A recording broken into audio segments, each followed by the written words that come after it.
วันหนึ่งลุงชัยปั้นได้กี่ใบคะ300 ใบมีความชำนาญทำมาแล้วหลายปีใช่ไหมป้ามารีเราจะเข้าไปดูกันค่ะตรงนี้นะคะก็จะเป็นโรงงานกระถางนะคะเดี๋ยวพี่แอมจะพาเข้าไปเที่ยวชมค่ะโรงงานกระถางดินเผาตรงนี้จะเป็นของคุณพ่อกับคุณแม่นะคะคนที่นั่งอยู่ตรงนั้นน่ะนั่นน่ะคือเจ้าของโรงงานนะคะเป็นคุณพ่อค่ะเดี๋ยวเราเข้าไปดูเริ่มแรกเลยคือจุดเริ่มต้นของกระถางดินเผาเราจะพาไปดูตรงนี้ค่ะนี่เลยทุกคนเห็นก้อนดินกันไหมคะนี่ค่ะตรงนี้นะคะจะเป็นบ่อหมักดินตรงนั้นจะเป็นดินเหนียวค่ะเราจะเอามาใส่หลุมตรงนี้3หลุมแล้วก็ใส่น้ำแช่หมักทิ้งไว้ 2-3 วันนะคะให้ดินกลายเป็นดินเหนียวเลยแบบนี้ค่ะหลังจากนั้นเราก็จะสูบน้ำออกตรงช่องนี้นะคะนี่ช่องนี้สูบน้ำออกนะคะแล้วก็ตักดินขึ้นมาเลยตักดินเข้ามาขึ้นมาใส่เครื่องตรงนี้นี่นะคะเดี๋ยวจะเปิดให้ดูนี่เอาดินใส่ตรงนี้แล้วก็ผสมกับทรายจะเป็นตัวเชื่อมให้ขึ้นรูปได้ดีนะคะแล้วก็จะไม่แตกด้วยนี่นะคะพอใส่ปุ๊บออกมาดินก็จะกลายเป็นก้อนแบบนี้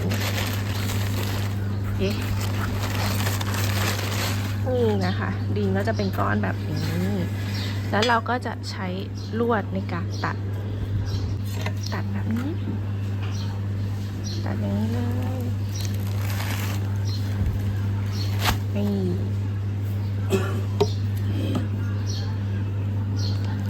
เดี๋ยวเราจะเอาดินอันนี้ไปลองปั้นกันนะคะแล้วเราก็ปิดเอาไว้ค่ะป้องกันไม่ให้ดินมันแห้งป้องกันไม่ให้ดินมันแข็งนะคะต่อมาเราก็จะเอาดินเหนียวตรงนี้มาปั้นตรงนี้นะคะอันนี้ชื่อว่าลุงหมูนะคะลุงหมูจะปั้นเป็นของที่ไซส์ใหญ่ค่ะมาดูวิธีการปั้นกัน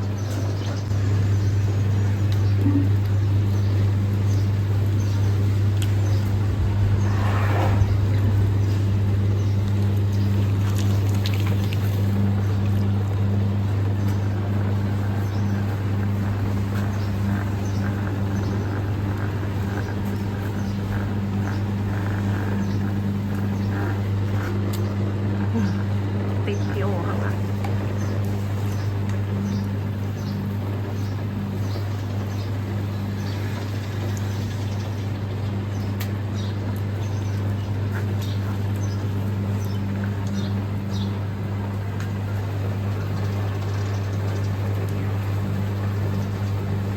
ตรงหลอดตรงนี้จะเป็นจุดวัดขนาดความสูงนะคะ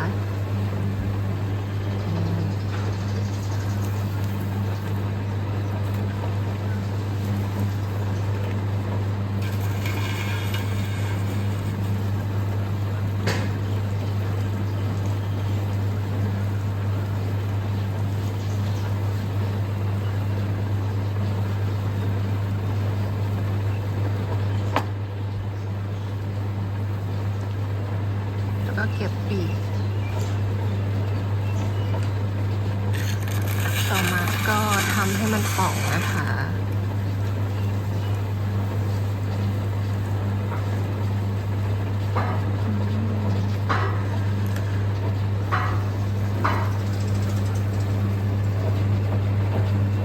ใหญ่มาก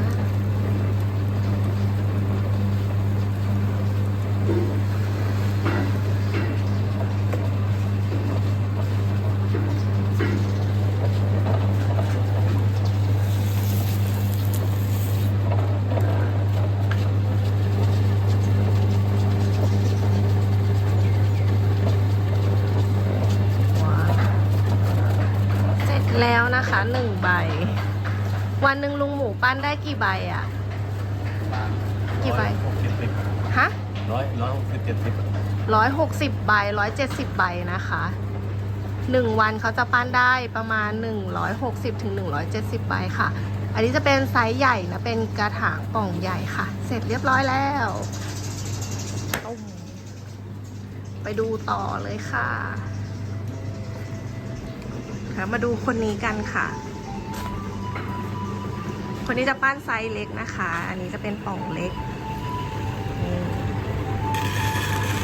คนนี้ชื่อว่าลุงชัยนะคะ ปั้นอยู่ที่นี่หลายปีแล้ว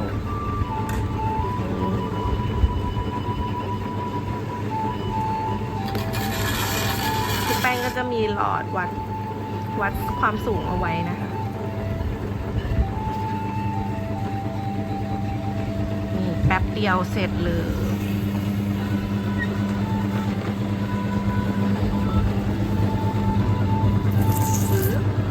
วันหนึ่งลุงชัยปั้นได้กี่ใบคะ300 ใบ วันหนึ่งลุงชัยปั้นไซส์เล็กได้ประมาณ300 ใบนะคะทุกคน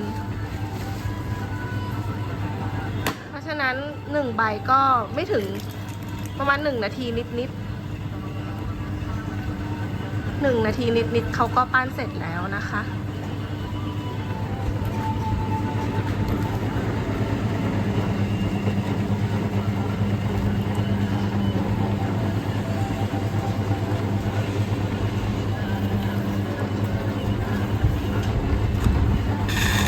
ปั้นด้วยความชำนาญนะคะทุกคน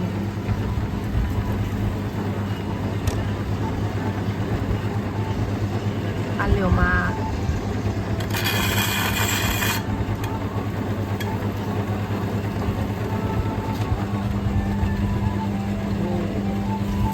ใกล้จะเสร็จแล้วค่ะเสร็จแล้ว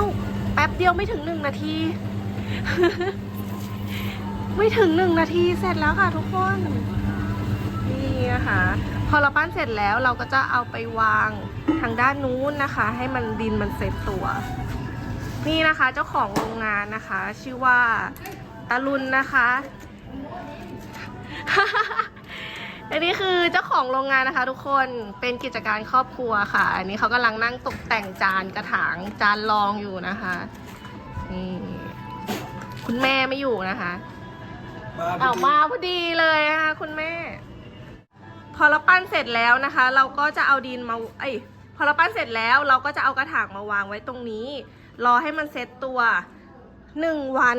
นะคะ หลังจากนั้นเราก็จะเอาไปติดลายตรงนั้นเลย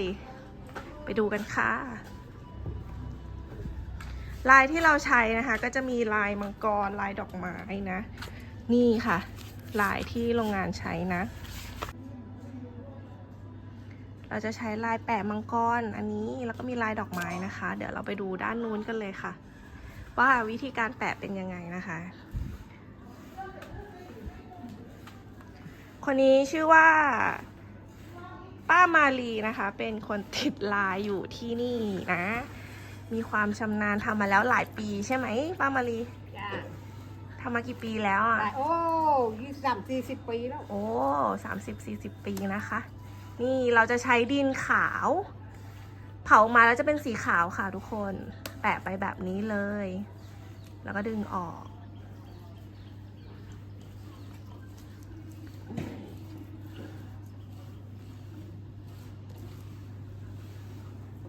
นี่นะคะดินเราก็จะมีกระบวนการทำให้มันเป็นดินเหนียวแบบนี้อีกขั้นตอนหนึ่งเลยนะคะนี่ค่ะเสร็จเรียบร้อยแล้วจะเป็นแบบนี้เลยพอเราแปะแบบนี้เสร็จแล้วนะคะเราก็จะเอาไปวางให้มันแห้งเลยนะคะทุกคนหลังจากนั้นเราถึงจะค่อยเอาไปเข้าเตาเผาเดี๋ยวเราจะพาไปดูเตาเผากันค่ะนี่เตาเผานะคะเป็นเตาฟืนเราจะใช้ไม้ในการเผาค่ะเตาอันนี้ทำจากอิฐนะคะ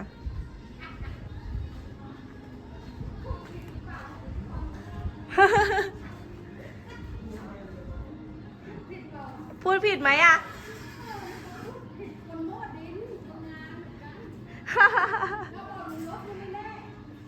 อันนี้จะเป็นเตาเผากระถางนะคะ เป็นเตาฟืน ซึ่งเราใช้ไม้ตรงนี้นะคะ ในการเผา จุดที่เราเผานะ ตรงนี้เราจะเผาประมาณ 24 ชั่วโมงเลย เพื่อที่ให้เราจะสุมไฟตรงนี้ประมาณ 24 ชั่วโมง เพื่อให้ความร้อนที่เท่ากันนะคะ ก็คือเหมือนไล่ความชื้นออก หลังจากนั้น1 วันนะคะ เราก็จะไปใส่ตามช่องหน้าต่างเล็กๆที่อยู่ซ้ายขวาของเตาค่ะนั่นนะคะ เดี๋ยวพาไปดูค่ะ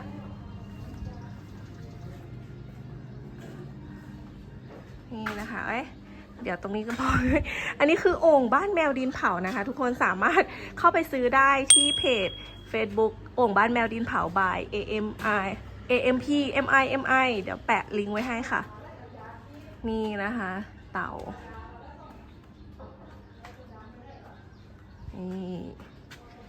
เราจะขึ้นไปดูนะคะ เดี๋ยวเราจะพาเข้าไปดูในเตาด้วย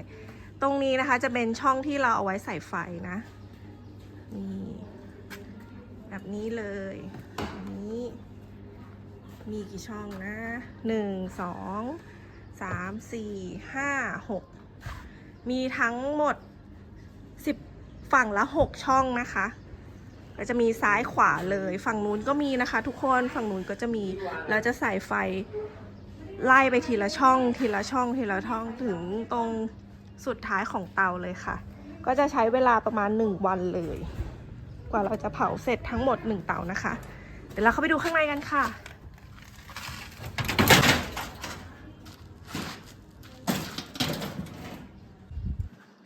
นี่ค่ะนี่คือในเตานะเราจะเข้าไปดูกันค่ะเห็นไหมนะ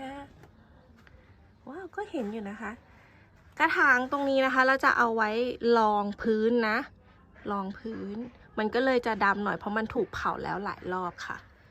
นี่ค่ะเราก็จะเรียงเป็นแถวแนวนอนแบบนี้ค่ะแนวนอน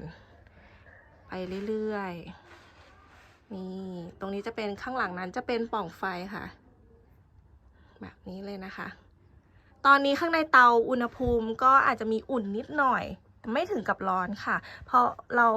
ออกเตามาแล้วหลายวันนะทุกคนพอเราเผาเสร็จแล้วสีกระถางก็จะเป็นแบบนี้เลยนี่นะคะเผาออกมาแล้วสีของดินก็จะเป็นสีส้มค่ะส่วนที่เราดูตอนที่แปะลายนะคะดินขาวก็จะเผาออกมาเป็นสีขาวเลยเป็นแบบนี้ค่ะส่วนอันที่สีเราก็จะผสมสีฝุ่นลงไปด้วยก็จะเป็นแบบนี้เลยนะคะมีหลายไซส์มีหลายขนาดค่ะมีจานรองมีกระถางแล้วก็มีอ่างบัวนะแล้วก็เหมือนจะมีโอ่งด้วยนะคะทุกคนอันนี้เป็นอ่างบัวค่ะฝั่งนี้จะเป็นของสีนี่อย่างนี้เลยนะคะทุกคน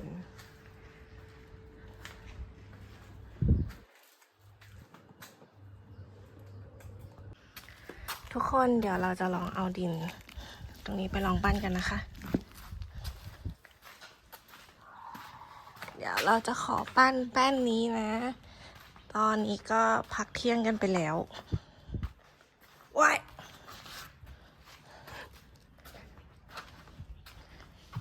สวยต้องลองดินมันสวย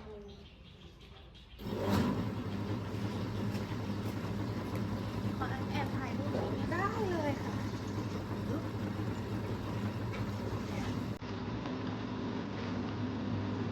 ที่ฝึกครั้งแรกก็คืออันนี้ค่ะ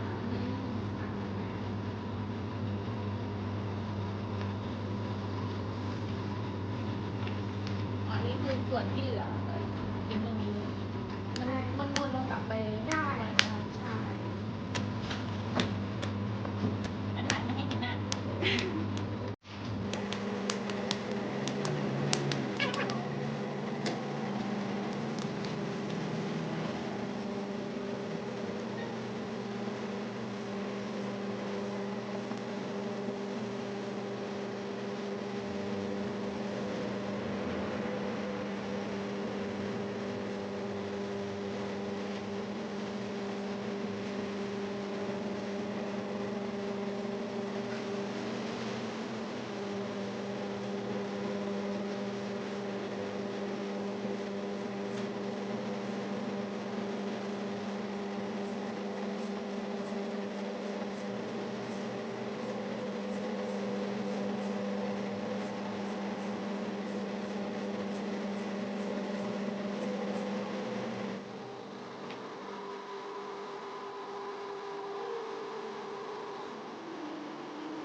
นะคะปั้นเป็นกระถาง